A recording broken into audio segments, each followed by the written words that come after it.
요한계시록 22장 13절 말씀 읽겠습니다. 나는 알파와 오메가요 처음과 마지막이요 시작과 마침이라. 아멘. 오늘은 이 본문 말씀을 통하여 알파이며 오메가이신 예수 그리스도, 이런 제목으로 하나님의 말씀을 살펴보도록 하겠습니다. 알파이며 오메가이신 예수 그리스도. 알파와 오메가는 헬라어 알파벳의 첫 글자와 마지막 글자입니다. 두 알파벳 문자 앞에는 더 이상 갖다 붙일 단어가 필요 없듯이 본문 역시도 더 이상의 서론이 필요가 없는 줄로 믿습니다.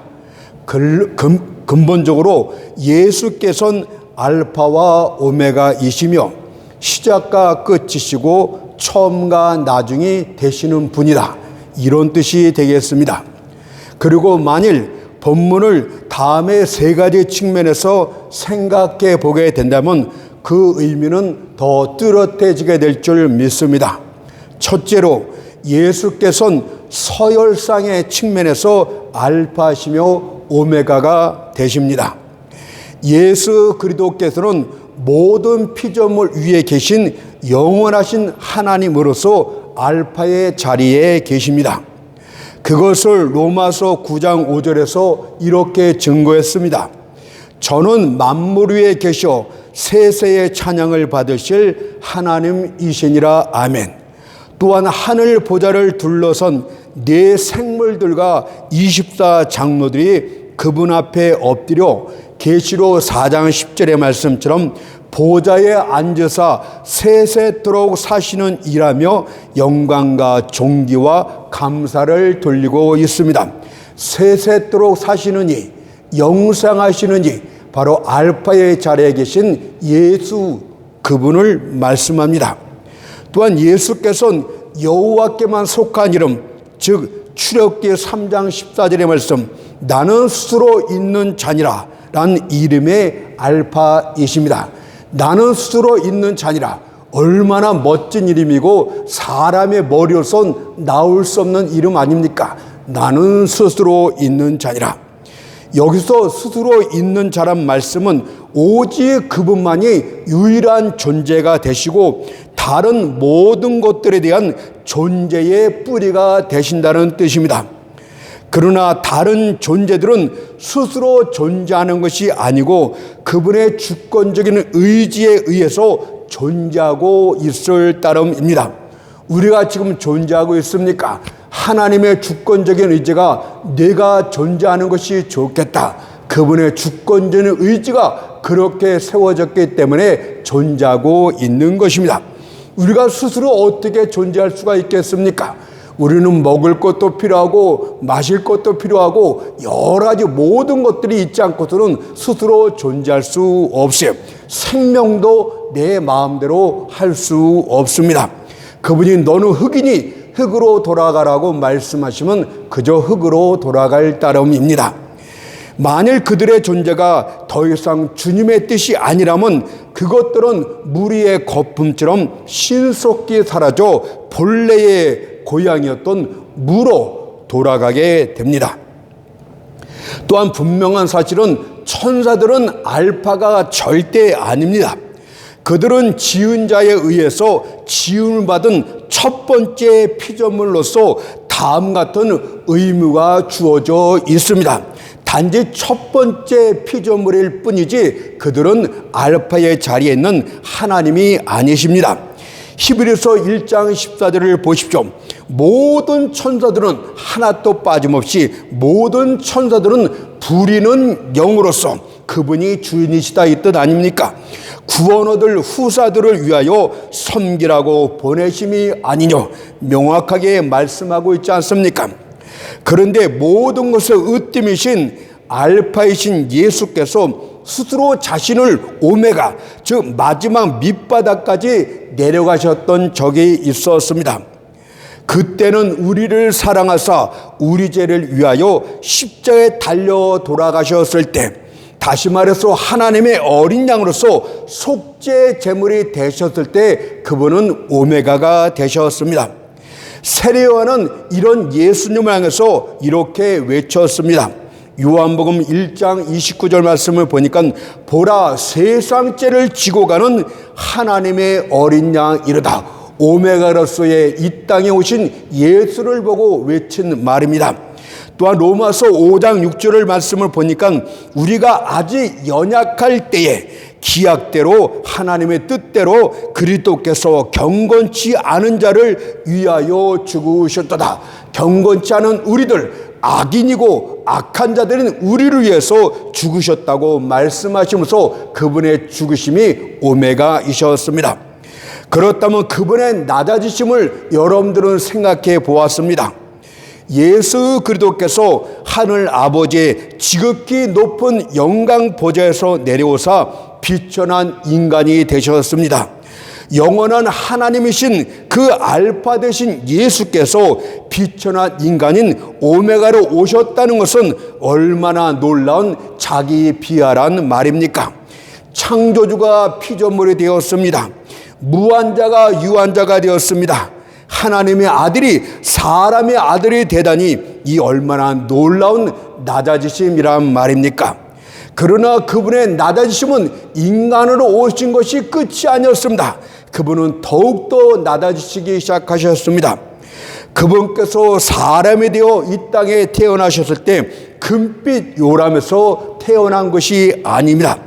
그것은 소나 말들이 먹이를 먹었던 구유 안에 누이셨다고 합니다. 혹 그분께서 화문 속으로 꾸민 대저택에서 태어나 호화찬란한 자줏빛 옷을 입은 사람들 가운데 설 것이라고 생각을 했습니까? 그렇지 않습니다. 그분께서는 촌동네 나사렛에서 태어나 가난한 목수의 아들로서 자라고 목수일을 하시며 공생애를 준비하셨기 때문입니다. 이 모든 낮아지심은 그를 이 땅에 보내신 성부의 뜻을 순종하기 위한, 율법을 준수하기 위한 그분의 순종의 모습 그 자체였음을 성경이 말합니다. 시편 40편 7절 8절 말씀을 보세요. 내가 왔나이다. 나를 가리켜 기록한 것이 두루마리 책에 있나이다. 나의 하나님이여, 내가 주의 뜻 행하기를 즐겨니 주의 법이 나의 심중에 있나이다. 그분은 사시는 동안에도 주의 뜻, 주의 법이 율법에 철저하게 순종하고 있는 모습을 보여주고 있지 않습니까? 그분은 율법의 마침이 될 만한 올바른 삶을 사셨음을 우리에게 가르쳐 줍니다. 이제 마침내 예수께서는 시면의 밑바닥 자리까지 내려가십니다. 예수께서 십자가에 못 박혀 죽으신 것이 바로 하나님이 원하셨던 오메가 자리였기 때문입니다. 빌립보서 2장 8절을 보니까 사람의 모양으로 나타나셨음에 자기를 또 낮추시고 죽기까지 복종하셨더니 곧 십자가의 죽으심이라. 십자가의 죽으심은 고통스러운 죽음이 됩니다.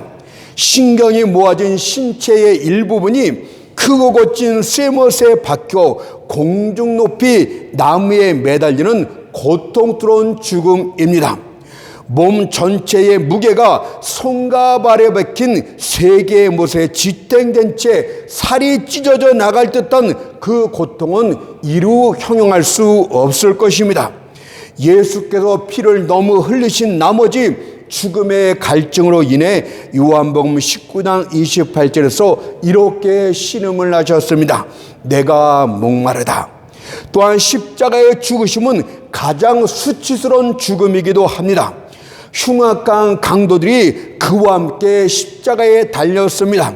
이는 십자가형이 중죄인들 가운데서도 가장 나쁜 자들을 벌하기 위한 사형제도였기 때문입니다. 공중 높이에 달린 십자가 형벌은 마치 하늘도 땅도 그를 거부하고 있다는 의미를 갖고 있지 않습니까? 바로 땅의 사람으로부터도 하늘의 하나님으로부터도 버림을 받은 저주받은 사람이라는 것이 십자가 형이라고 말씀드릴 수가 있습니다. 우리의 중한지를 대신 짊어지셨을 때 사람으로부터 버림받았던 예수를 보십시오. 그가 십자가에 달렸을 때 그 주위로 모였던 무리들이 입을 삐죽이기도 하였고 머리를 흔들며 욕하기도 하였고 심지어 침을 내뱉으며 누가복음 23장 37절의 말씀처럼 내가 너를 구원해 보라고 조롱까지 했습니다. 사람들로부터 철저히 버림받은 주님의 모습을 볼 때 우리의 죄가 얼마나 끔찍했는가를 살펴봐야 됩니다.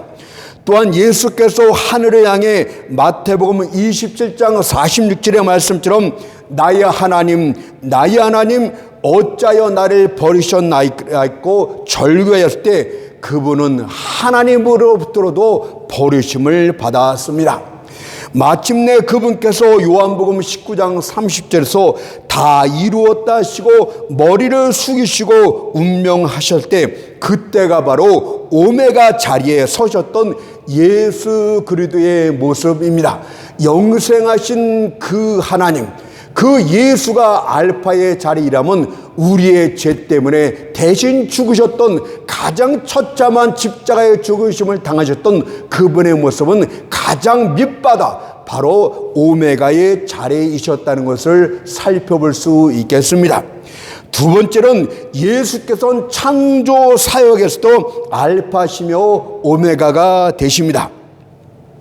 이 시간 여러분의 능력이 닿는 데까지 힘껏 영원히 먼 과거로 되돌아가 보십시오. 피조물이 전혀 존재하지 않았던 영혼의 세계, 바로 영원하신 하나님 그분께로 한번 돌아가 보십시오. 그룹 천사들이 지음을 받기 이전으로, 그리고 천사들의 날개짓으로 요동친 적이 없었던 그 하늘이 존재하기 전으로 되돌아가 보십시오. 해와 달과 별들이 전혀 존재하지 않았던 그 태고 전으로 한번 생각을 더듬어 되돌아가 보십시오. 그리하면 거기에는 영원하신 삼위일체 하나님만이 홀로 영광 중에 계신 것을 발견케 됩니다. 여러분들 홀로 계시다고 고독이라는 말을 쓰지 마십시오. 유한한 인간들이나 고독을 쓸 수가 있습니다. 성부, 성자, 성령 삼위 하나님은 서로 영광의 극한 빛을 비추심으로 최고의 영광 중에 있었다는 것을 여러분들은 잊지 말아야 됩니다. 영원하신 알파신 예수 그리스도로부터 이제 물질 세계 시간과 공간이 생겨납니다. 요한복음 1장 2절 3절에 이렇게 증거했습니다. 그가 태초에 하나님과 함께 계셨고 만물이 그로 말미암아 지은 바 되었으니 지은 것이 하나도 그가 없이는 된 것이 없느니라고 하셨습니다. 그분은 또한 사람을 지으셨던 삼일째 하나님 중에 한 분, 바로 제2위격이셨던 성자 예수님이셨습니다. 창세기 2장 7절을 보니까 여호와 하나님이 흙으로 사람을 지으시고 생기를 그 코에 불어 넣으시니 사람이 생명이 된지라. 여러분들 우스갯소리로 단세포로부터 인간이 만들어졌다, 원숭이로부터 진하여 인간이 만들었다, 우스갯소리 하지 마십시오. 진화론 자들은 시간을 길게 봐야만 그 뜻을 이해할 수 있다고 하지만 얼마나 오랜 세월이 지났습니까? 과연 원숭이와 사람 속에 중간 단계에 있는 자를 여러분들 본 적이 있습니까? 없잖아요. 뿐만 아니라 그분은 말씀으로 우주 만물을 지으셨음을 시편 33편 6절과 9절이 이렇게 말합니다. 여호와의 말씀으로, 그 말씀 대신 예수, 하늘이 지은 바 되었으며 그 만상이 그 입기운으로 이루었도다. 저가 말씀하심에 이루었으며 명하심에 견고히 섰도다. 따라서 세상은 절대 저절로 만들어진 것이 아닙니다. 진화론자들은 우주의 시작을 논리적으로, 과학적으로 아무리 설명하고 싶지만 설명이 안 되니까 그들이 끌어온 단어가 무엇인지 아십니까? 과학자들이 우연이란 단어를 끌어옵니다. 우연이란 말을 끄집어 드렸고 그 말을 통해서 진화의 첫 첫 시작을 설명하려고 하면 이미 과학이 아니지 않습니까? 어떻게 우연히 우주의 대폭발, 빅뱅으로 인하여 우주가 시작되었다고 말하는 것입니까? 우주의 대폭발도 분명히 설명해야 되지 않습니까? 왜 우연이라고 말하고 있는 것입니까? 여러분들, 과연 우연히 우주가 완벽한 질서를 가질 수가 있겠습니까? 모든 물리적인 법칙이 완벽하게 질서를 갖춘 것이 우연이라고 말할 수가 있겠습니까? 깊은 정글 속 부시맨들이 숲속에서 손목시계를 주었을 때 이것은 우연히 만들어진 것이 틀림없다, 이 말을 들을 때 여러분들 코웃음 칠 거 아니겠습니까? 하나님도 그럴 것일 줄로 믿습니다. 만일 세상이 정직한 마음을 갖고 거짓이나 편견 없이 세상 만물들을 보게 된다면 그것이 창조의 산물임을 깨닫게 될 줄 믿습니다. 로마서 1장 20절에 보니까 창세로부터 그의 보이지 아니하는 것들 곧 그의 영원하신 능력과 신성이 그 만드신 만물에 분명히 보여 알게 되나니 그러므로 저희가 핑계치 못할지나. 그 만물 가운데 주님의 능력과 그 신성을 분명히 볼 수 있다고 말합니다. 만일 여러분이 작은 곤충인 나비의 날개 한 짝을 띄어서 현미경으로 관찰해 보게 된다면 그 작은 분말가루 등의 섬세함과 조화의 완벽함에 여러분들은 감탄한 나머지 이것은 하나님의 권능이로다, 이렇게 소리치게 될 줄 믿습니다. 그러니 스스로 두 눈을 감은 채 태양이 없다고 말하지 마십시오. 그것은 명백히 성경에 말하는데 창조 하나님을 거역하는 끔찍한 죄가 되겠습니다. 또한 창조주이시라면 그분은 지배자가 되신다는 뜻입니다. 모든 만물을 완벽하게 통치할 수 있는 분은 그 만물을 모두 다 지으신 분이셔야 되기 때문입니다. 자신이 지으지 않은 것을 어떻게 통치하고 지배할 수 있단 말입니까? 창조주이시라면 절대 통치권자다, 이것은 등식관계가 성립이 됩니다. 따라서 어떤 사건들은 해오리 바람에 날리는 먼지처럼 제멋대로 날아다니는 것이 아닙니다. 우연히 생기는 사건은 절대 없어요. 다만 전능하신 자의 법칙에 따라서 일어나기도 하고 사라지기도 합니다. 이는 일의 시작과 끝이 알파와 오메가 되신 주님 뜻에 따라서 일어나기도 하고 사라지기도 하기 때문입니다. 그래서 역대상 29장 11절 말씀을 보니까 천지에 있는 것이 다 주의 것이로소이다, 창조주를 찬양한 다음에 이어서 뭐라고 이야기합니까? 여호와여, 주권도 주께 속하였으니, 그것을 다스리는 절대 주권도 주께 속하였으니, 절대 창조주와 절대 주권자를 함께 찬양하는 이 성경 말씀은 정말 오묘하지 않습니까? 그리고 예수 그리스도께서는 창조사역의 오메가도 되심을 말씀드리겠습니다. 제자들이 그래서 세상 끝에 무슨 일이 있을 것을, 세상 끝에 일어날 일을 오메가 되신 예수님께 질문합니다. 마태복음 24장 3절 말씀을 보니까 주의 임하신가 세상 끝에는 무슨 징조가 있사오리까? 오메가 되신 그분만이 세상 끝에 무슨 일이 일어날지를 그분만이 아십니다. 그분이 뭐라고 말씀하신가 잘 귀담아 보십시오. 마태복음 24장 29절 말씀을 보니까 그날 환난 후에 즉시 해가 어두워지며 달이 빛을 내지 아니하며 별들이 하늘에서 떨어지며 하늘의 권능들이 흔들리리라. 바로 오메가신 주님이 말씀하신 것입니다. 베드로서 3장 10절을 보니까 그 날에는 하늘이 큰 소리로 떠나가고 체질이 뜨거운 불에 풀어지라. 아마 불로 인해서 모든 체질이 무너지고 풀어지는 역사가 있는 것을 뜻하는 줄 믿습니다. 또한 세상 끝날에는 오메가 되신 예수께서 영광의 구름, 쉐키나의 구름, 자연 구름이 아니에요. 영광의 구름을 타고 이 땅에 다시 오실 것도 친히 말씀하셨어요. 마태복음 24장 30절에 보니까 그때의 인자의 징조가 하늘에서 보이겠고 그때 땅의 모든 족속들이 통곡하며 그들이 인자가 구름을 타고 능력과 큰 영광으로 오는 것을 보리라. 예수님을 거역하녀도 주님이 재림하신 광경을 다 볼 수 있는데 어떤 미친 자들은 우리들만이 특별히 주님의 재림을 영접하기 위해서 모였다. 우리만이 주님의 재림을 알 수 있고 볼 수 있다. 미친 사람들 아닙니까? 세 번째로는 예수님께서는 구속사역의 알파시며 오메가이십니다. 이 세계가 조성되기 전부터 구원의 알파이신 예수 그리스도께서는 자기 백성들을 창세 전부터 택하셨다고 합니다.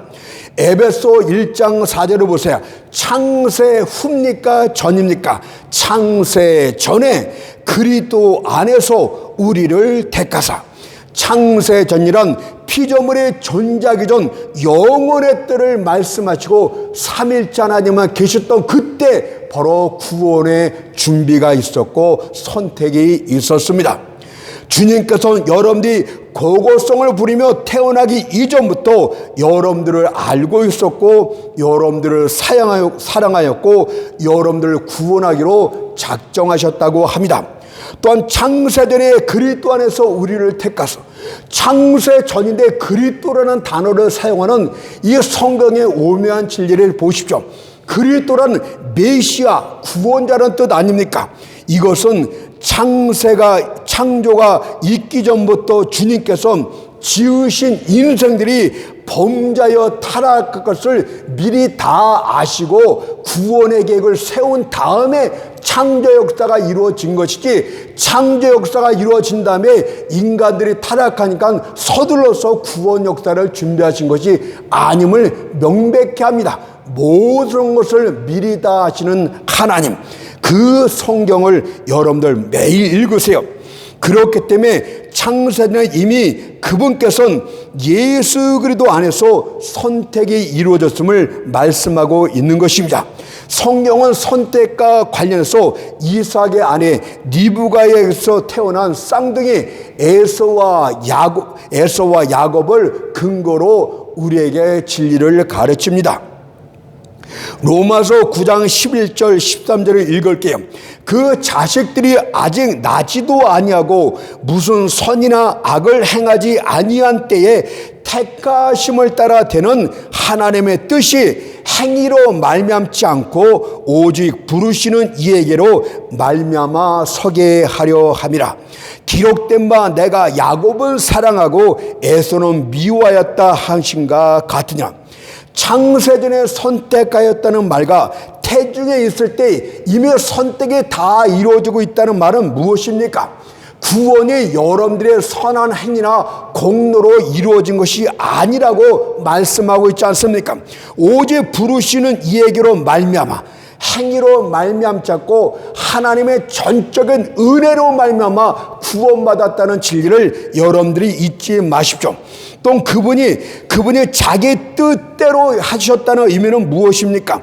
여러분들 의지로, 목사의 의지로 되는 것이 아니에요.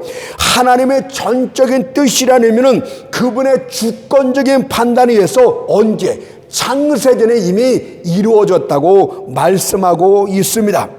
이것은 우리가 어떤 선한 행위나 공로를 통해서 구원받은 것이 아니라 전적인 주권적인 그분 뜻에 따라서 전적인 은혜로서 구원의 선택이 이루어졌다.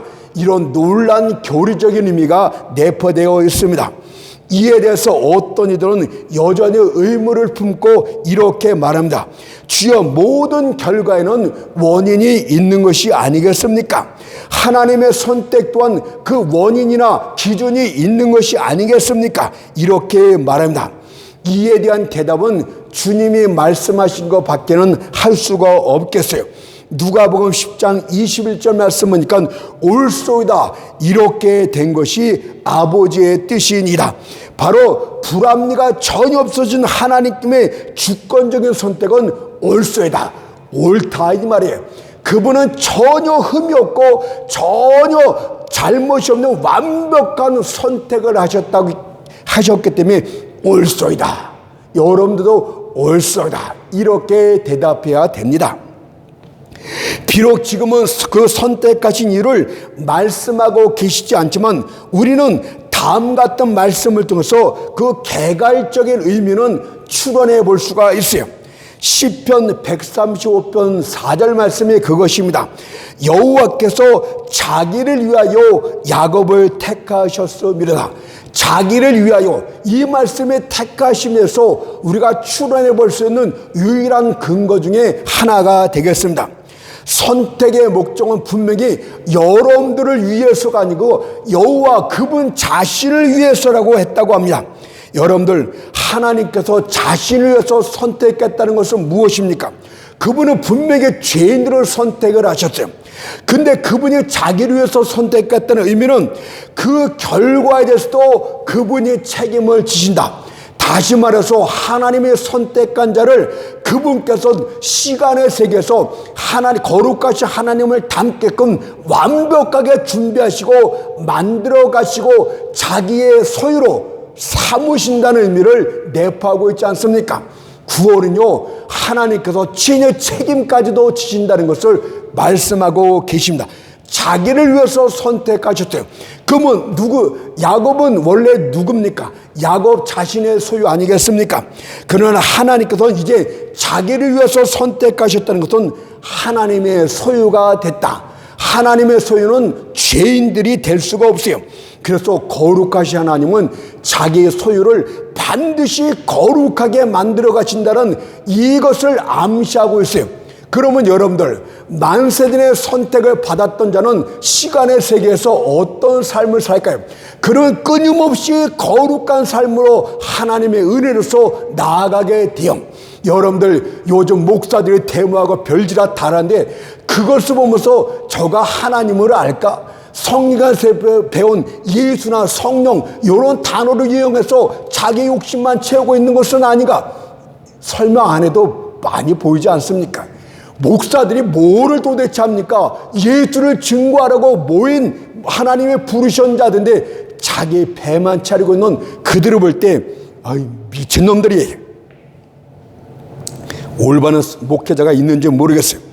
때문에 하나님의 선택을 받을 때는 결코 하나님과 무관된 삶을 살 수 없고 하나님을 영화롭게 하는 삶을 살 수밖에 없다고 말합니다. 왜냐하면 하나님이 친히 나를 위하여, 자기를 위해서 선택했다고 말했기 때문에 그는 하나님의 소유된 백성으로 살아갈 수밖에 없어요. 주께서 야곱을 택하셨다면 이제 야곱은 하나님을 영화롭게 하는 삶을 살아야 되고 그렇게 또한 하나님이 만들어 가십니다. 이것이 없으면 여러분들은 선택을 아예 받지 않았어요. 만일 어떤 이가 구원받았다고 하면서 하나님과 무관한 삶을 살고 있다면 하나님의 영광이 아니라 자기의 영예, 자기의 유익을 위해서 살고 있다면 그는 분명하게 말할게요. 선택받은 자가 아니고 예수와는 무관한 자입니다. 그렇다면 거룩하신 하나님께서는 어떻게 하여 죄인들을 자기 소유로 삼으셨단 말입니까? 야곱이 변하여 이스라엘 된 것처럼 죄인들이 변하여 의인이 되는 역사가 일어나게 됩니다. 야곱이 택하심을 받았기 때문에 이스라엘 이름을 가졌던 것처럼 여러분들도 죄인된 여러분들을 하나님이 택했다면 반드시 의로운 자로서 살게 된다는 것을 말씀하고 있잖아요. 이런 주께서 택하셨다면 그에겐 반드시 죄인된 본성을 본질적으로 바꾸는 역사, 새 창조의 역사, 새 사람의 역사가 그의 삶 가운데서 나타나야 됩니다. 안 나타나면 그는 가짜예요.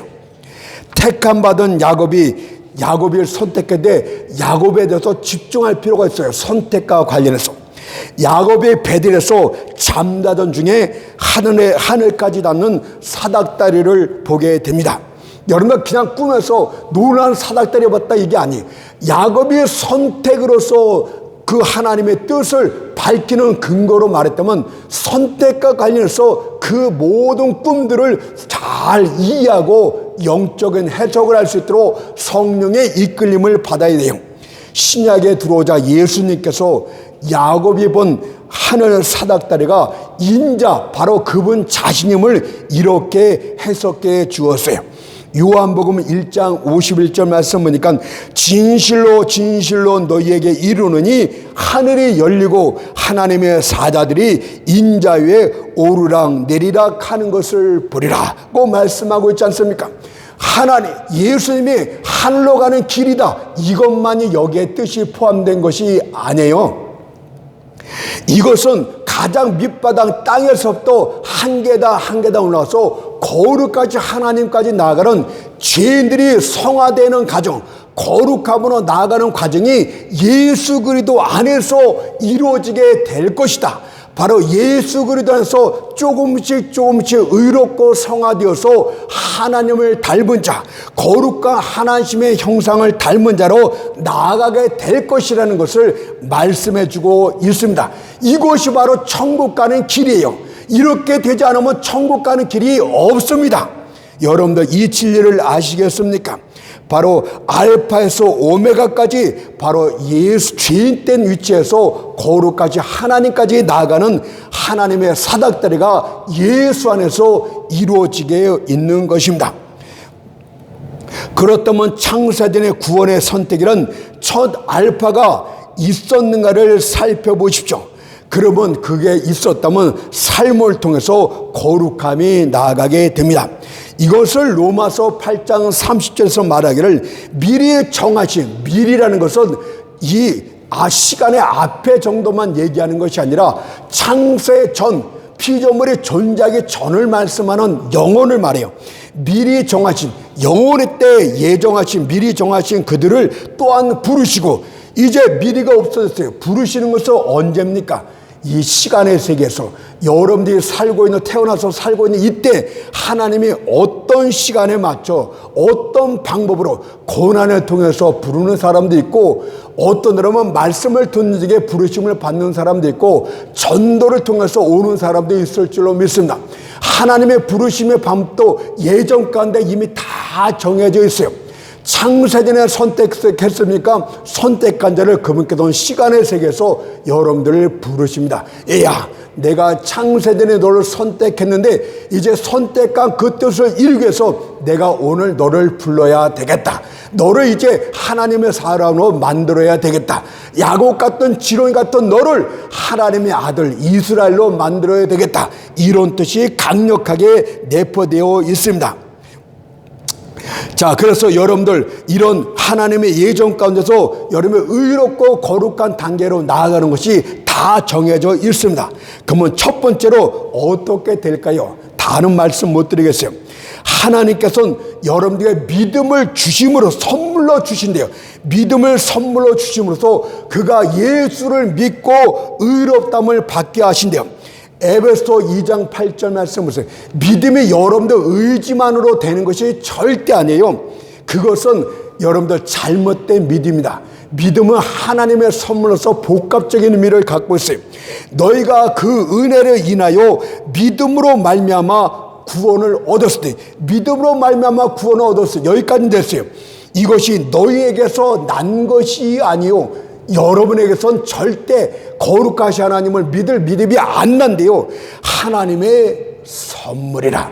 성령께서 여러분들이 만세전에 선택을 받으면 성령이 이제 그에게 하나님의 때에 맞췄고 믿음을 선물로 줘요. 그러면 그가 자기가 죄인임을 깨닫고 예수를 믿어야만이 내가 구원에 이를 수 있고 하나님이 나의 아버지였다는 사실을 이제 점점 깨닫게 됩니다. 하나님의 선물이라고, 믿음이 하나님의 선물이라고 말하고 있지 않습니까? 칭이라는 말은, 의라는 말은 법적인 용어입니다. 다시 말해서 법적으로 하나님의 소유를 삼았다, 이것을 말하고 있어요. 때문에 칭의는 전가가 됩니까? 안 됩니까? 전가가 되는 거예요.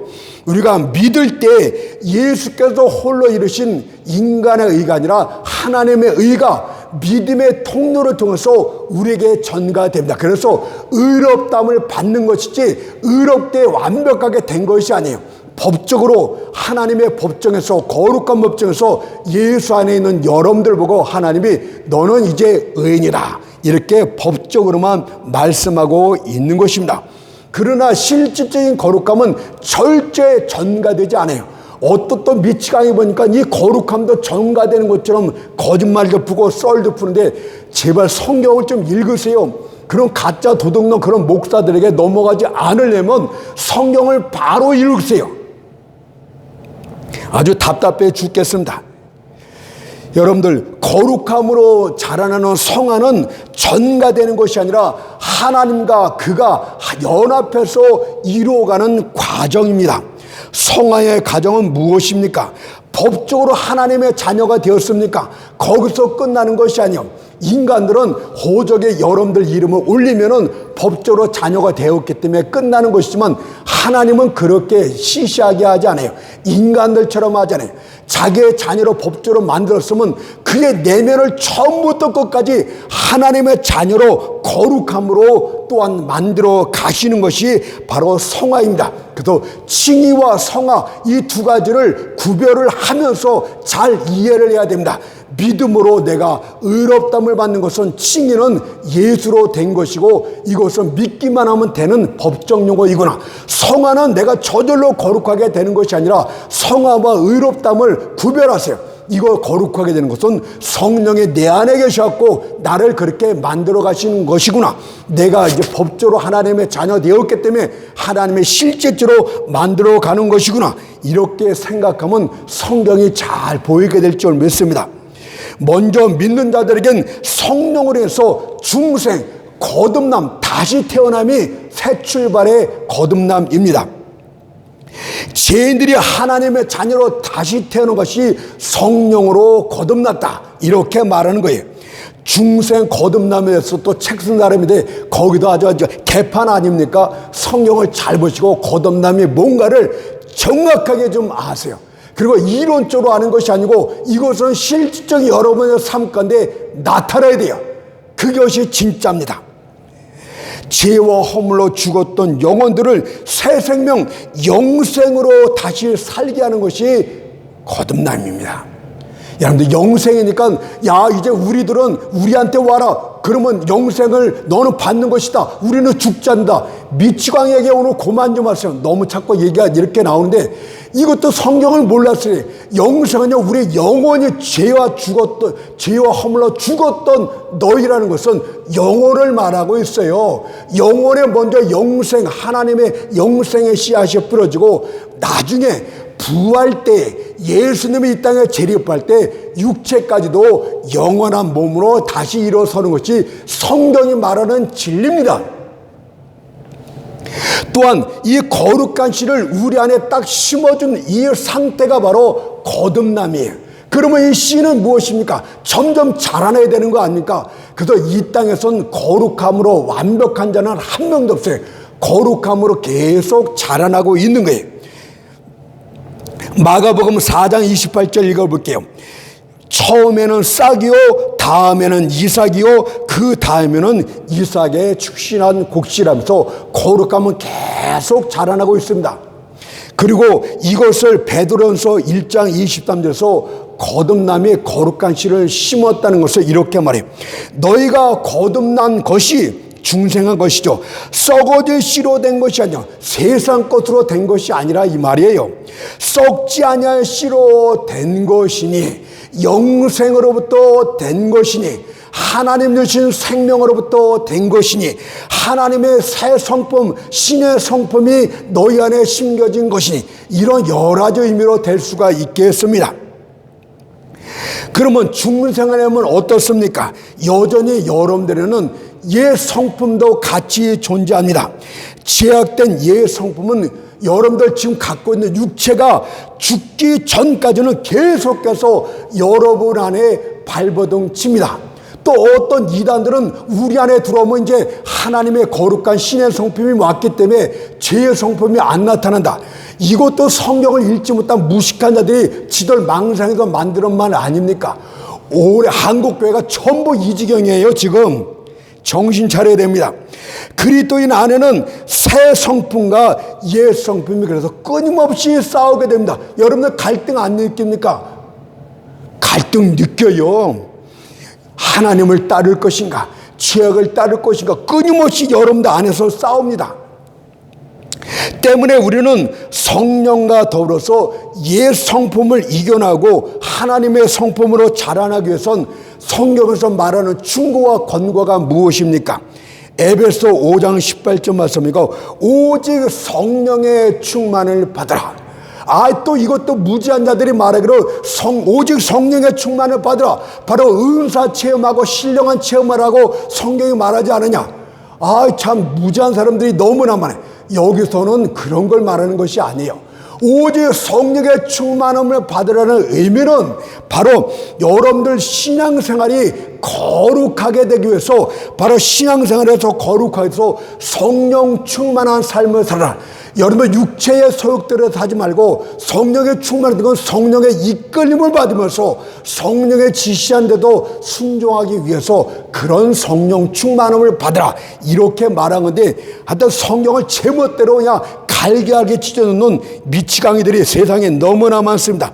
특히 큰 교회라고 합치고 하는 그들을 볼 때 하나님은 지옥 가기 전에 이 땅도 그냥 세상 거 누리라고 주는 것 같아요. 만약 여러분이 성령 충만하지 못하면 육체의 소욕을 따라서 살아가고 넘어지게 됩니다. 하나님의 백성도 넘어질 수 있어요. 그러나 성령 충만하게 되면 육체의 소욕을 이기게 되고 거룩함으로 자라나게 돼요. 갈라디아서 5장 16장 17절 말씀 읽을게요. 내가 이르노니 너희는 성령을 쫓아 행하라. 행하는 것은 여러분들이 할 일이에요. 그리하면 육체의 욕심을 이루지 아니하라. 성령께서 마음까지 이렇게 하는 것이 하나님이 기뻐하지 않겠니?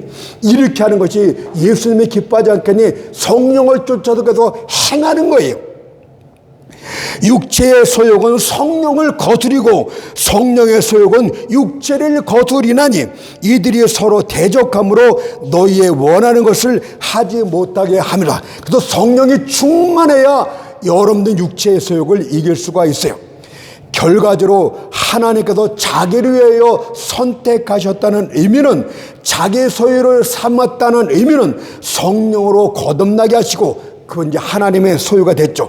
성령이 그 안에 내주하시고 거룩하신 성령으로 거룩함으로 자라나는 성화 가정을 칭하는 의미가 되겠습니다. 따라서 성령이 내주하지 않으면 그리스도인이 아니에요. 여러분들 그가 목사 하렙이라 할지라도 성령의 그 안에 없고 성령의 이끌림을 따라서 여러분들 거룩함의 삶을 살지 못하고 하나님을 영화롭게 하지 못하면 그는 세상 사람일 뿐입니다. 목사를 자체가 정치에 나가서 어쩌고 미친놈들 아닙니까? 그냥 미친 짓 하려면 세상으로 그냥 나가세요. 목사라는 타이틀 걸고서 자기 배경을 든든하게 해놓고 하는 이 도적들, 강도들이 그냥 세고 쎄세요. 그만합시다. 입이 더러워지니까. 성경은 그래서 그리스도인의 정의를 이렇게 말해요. 큰 교회에 나가면 그리스도인이다. 헌금을 많이 하면 그리스도인이다. 이런 말은 하나도 없어요. 로마서 8장 11절에 보니까 누구든지, 목사도 예외가 없어요, 그리스도의 영, 성령이 없으면 그리스도의 사람이 아니라 크리스찬이 아니다. 단도직입적으로 말하고 있지 않습니까? 그렇다면 구속사에게 오메가는 도대체 언제입니까? 옛 성품이 살아있는 육체가 무너지고 거룩함의 새 육체로 새롭게 일어나는 부활의 때를 말씀하고 있습니다.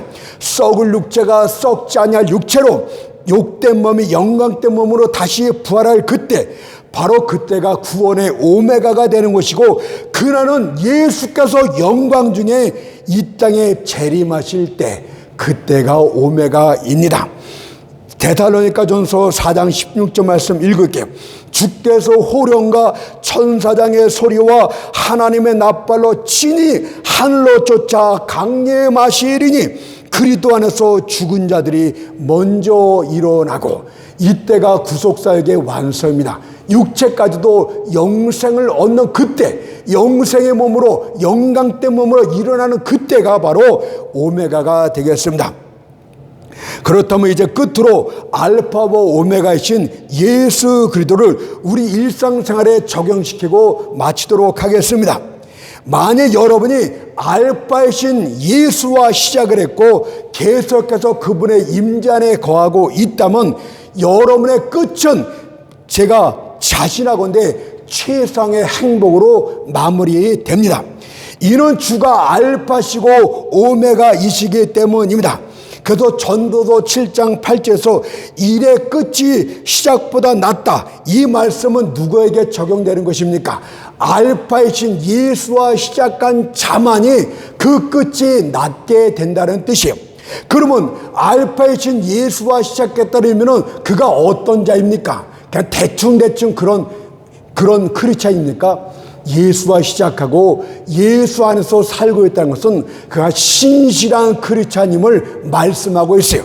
그래서 일의 끝이 시작보다 낫다, 이 말씀은 절대적인 진리가 아니라 하나님 앞에 신실하게 사는 상대적인 진리를 말씀하고 있는 것입니다. 죄인들은 끝이 더 나빠요. 죄인들의 끝을 보면 얼마나 비참합니까? 그래서 일의 끝이 시작보다 낫다는 것은 신실한 크리스찬들, 하나님의 뜻대로 살려고 하는 크리스찬들을 말씀하고 있습니다. 그런데 이상하게도 신실하게 하나님의 뜻대로 살았지만 여러분들의 상황은 좋지 못합니다. 많은 아픔과 슬픔들로 인하여 주님께 섭섭한 마음을 갖고 있습니다. 그들은 지금 이렇게 말할까요? 어째여 내겐 끊임없이 어둠만 닥쳐온다 말인가? 그토록 하나님께 순종하려 애썼고 주 뜻대로 살기 위해 노력했지만 기껏 내게 닥쳐오는 것이라곤 고통과 슬픔뿐이로다. 확신컨대 결말 역시도 슬픔으로 끝날 것이다, 이렇게 생각할지도 모르겠습니다. 그러나 만일 믿음의 망원경으로 여러분들의 미래 끝을 보게 된다면 그것은 기쁨과 행복뿐이라는 것을 알게 될 것입니다. 다니엘서 12장 13절을 보니까 끝날에는 네 업을 누릴 것임이라고 분명히 말씀하고 있지 않습니까? 가련한 요셉이 그의 여주인의 유혹을 뿌리치고 도망을 칩니다. 도망친 이유를 이렇게 말해요. 창세기 39장 9절을 보니까 내가 어찌 큰 악을 행하여 하나님께 득죄하리까? 하나님 앞에서 살려고 하는 신실한 요셉의 모습을 보여주고 있죠. 아마 그로 인해서 여주인의 모략으로 인하여 억울한 누명을 쓰고 감옥에 들어가게 됩니다. 그때 요셉은 이런 생각을 할 수도 있었습니다. 과연 하나님의 뜻대로 살려고 한 내게 왜 이런 고통이, 억울함이 찾아온단 말인가? 차라리 그때 여주인의 눈짓에 동참했더라면 내가 부귀의 영안을 누렸을 텐데, 이런 생각을 했을지도 모릅니다. 그러나 요셉은 전혀 그렇게 하지 않았대요. 비록 하나님의 뜻대로 살다가 억울하게 죄인이 되어 감옥에 갇혔다 할지라도 거기서도 하나님의 임재 가운데 살았음을 성경이 이렇게 증거합니다. 창세기 39장 20절 21절 말씀 보니까 요셉이 옥에 갇혔으나 하나님을 배신합니까? 억울해서 못 살겠다, 그게 아니고 여호와께서 요셉과 함께 하시고 여전히 하나님과 함께 하셨다, 이 뜻이에요. 사실 그가 잠시 억울한 누명을 쓰고 감옥에 들어간 것은 그를 좋게 만들게 한 하나님의 섭리였습니다. 이는 요셉이 어렸을 때 하나님이 주신 그 꿈을 이루기 위한 섭리의 과정이었습니다. 창세기 37장 6절 7절을 보세요. 하나님이 그에게 어떤 꿈, 어떤 비전을 주었는가를. 요셉이 그들에게 이르되 청컨대 나의 꿈을 들으시오. 우리가 밭에서 곡식을 묵더니 내 단은 이로쓰고 당신들의 단은 내 단을 둘러서 절하더이다. 형들이 지금은 힘을 갖고 있지만 마지막 때는 그들이 내 앞에서 절하게 된다는 것을 말해요.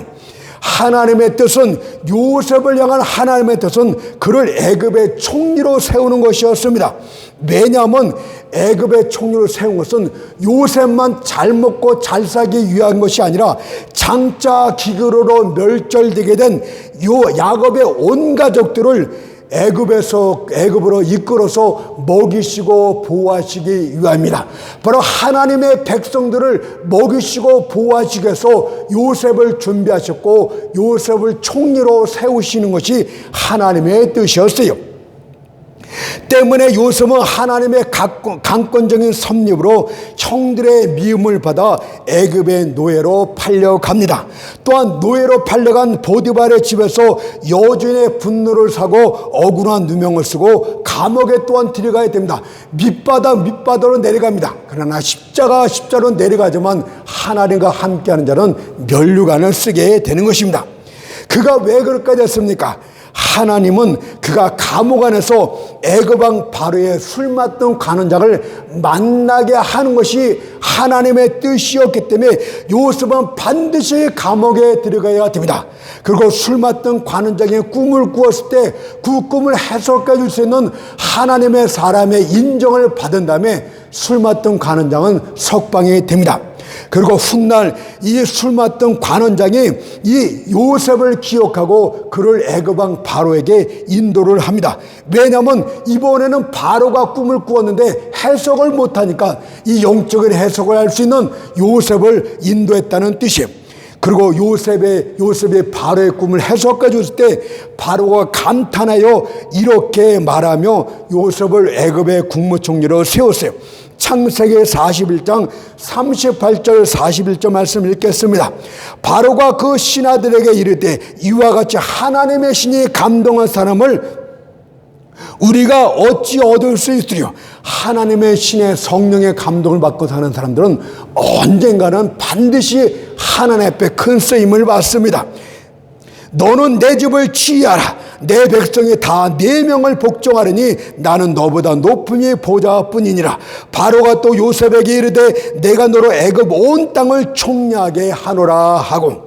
그렇다면 신이나 하나님의 백성들이여 안심하세요. 비록 알파이신 주님과 시작했지만 계속 고난과 억울함과 슬픔이 있습니까? 그래도 절망하지 마십시오.